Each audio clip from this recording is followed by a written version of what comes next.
las expresiones por el Día Internacional de la Mujer, y Lisbeth Hernández, nuestra compañera reportera, tiene justamente lo ocurrido, el reporte de lo ocurrido en Ciudad Universitaria. Lisbeth, ¿cómo estás? Te escuchamos. Enrique, muy buenas tardes. Me da mucho gusto saludarlos a ambos. Efectivamente, ayer pues tuvimos la presencia de 120,000 mujeres manifestándose en el marco del 8 de marzo, como ya sabemos. El día de hoy, un día también importante, 9 de marzo, hace 6 años comenzó esta iniciativa, Un Día Sin Nosotras. El 9 Nadie se mueve es la consigna. Sin embargo, sabemos que esta consigna actualmente, Enrique, pues se queda más en la imaginación que en la vida cotidiana, que en la vida real, porque la realidad es que pues las mujeres no podemos parar en ningún ámbito de la vida, ya sea en el ámbito profesional, a su vez tiene como consecuencia impacto económico, no se puede parar y mucho menos tampoco pues las mujeres que se dedican a las labores como madres de familia, que aunque no son parte de la fuerza laboral, bueno, pues tienen esta importante enmienda, no se puede parar. Fuimos a platicar justamente en Ciudad Universitaria, la máxima casa de estudios. Pues esta casa de estudios también se sumó a pues la jornada de concientización que se busca con el 8M y Un Día Sin Nosotras. Sin embargo, como te comento, ahí se ve muy materializado esta realidad de que el 9 no se puede parar. Platicamos con estudiantes, con integrantes de la comunidad universitaria sobre qué es lo que opinan y cómo viven ellas justamente pues este día, el 9 de marzo, para saber si realmente era aplicable, y esto fue lo que nos dijeron. Vamos a escuchar. Es que creo que es un movimiento que en un principio era muy aplicable, era un impacto económico, estudio economía, entonces creo que el impacto económico de las mujeres en todos los ámbitos pues era algo importante, y también el salir a las calles y ver que en las calles no había mujeres, ¿no? Como ese impacto era socialmente y económicamente importante, pero creo que con los años ha ido perdiendo la parte del impacto, ¿no?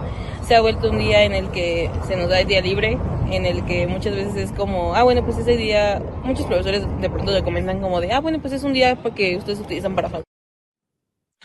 Sí, aprovechan para faltar, y justamente pues decían las estudiantes, no es un día que aprovechemos para faltar, no es un día que se aproveche como un día de asueto, sino que es un día que busca crear conciencia, pero volvemos a lo mismo, no es materializable. Vayamos a lo más sencillo, Enrique, una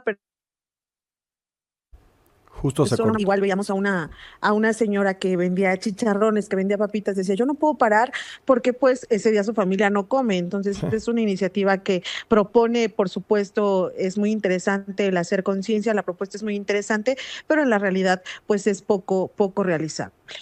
Pues sí, se cortó un segundito la comunicación, pero alcanzamos a recuperarla y a escuchar el reporte completo.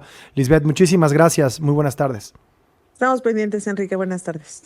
Pues Fer Caso, no, no creo que este recuento de las expresiones en su conjunto y un repaso por lo que se hizo, lo que no se hizo el fin de semana, sea del todo informativo, pero cuando hacemos este esfuerzo, lo que decía Lisbeth y otros compañeros en otros medios que han cubierto esto mucho a partir de las historias individuales, de los casos específicos, se entiende mejor las expresiones colectivas, por qué sigue manifestándose y por qué se sigue manifestando en este tono la gente, bueno, por estas historias, ¿no? Justamente por estas historias que además en América Latina tienen un carácter, pues no sé si decir más doloroso o que se ha visibilizado en los últimos años. Porque uno ve las manifestaciones del 8M en otras partes del mundo y siguen siendo pues momentos de conmemoración o incluso de celebración de la lucha y de los logros de las mujeres en ciertos lugares. Pero en América Latina, no únicamente en México, son cada vez más espacios de reclamo por las injusticias, por la impunidad, por la violencia que se ve contra las mujeres. Y es que si uno ve las cifras, América Latina es una de las regiones del mundo más afectada en cuestiones de violencia contra las mujeres, violencia doméstica, violencia sexual, en donde las mujeres tienen menos acceso a oportunidades laborales, los rezagos que existen en materia económica siguen siendo muy importantes, pero la constante de lo que escuchamos desde México hasta Argentina es la impunidad en los feminicidios, que no se persigue a las víctimas, que no hay atención, que no hay presupuestos para las organizaciones que se dedican a esto. Y bueno, pues esto sí es un panorama generalizado en toda la región, que se muestra en las marchas que vimos el fin de semana más allá de nuestras fronteras. Pues sí, y lo que vimos, por ejemplo, y lo vamos a escuchar ahora, regresando de la pausa porque nos queda ya poco tiempo, en Morelos, ¿no? Donde en estos días, las últimas semanas, hemos visto movilizaciones importantes en la ciudad de Cuernavaca por casos de 2 estudiantes desaparecidas que después fueron encontradas muertas, de la Universidad Autónoma de Morelos, y que de nuevo no puedes explicar la movilización ni en la forma ni en el fondo sin entender pues que estas historias se siguen multiplicando en nuestro país. Y que lo que es más frustrante de todo es que año con año uno va a las marchas y escucha las mismas consignas y lo que no se ve es una respuesta determinada por parte del gobierno diciéndole vamos a apostar a las fiscalías Estado. En serio. Exactamente, una respuesta de Estado.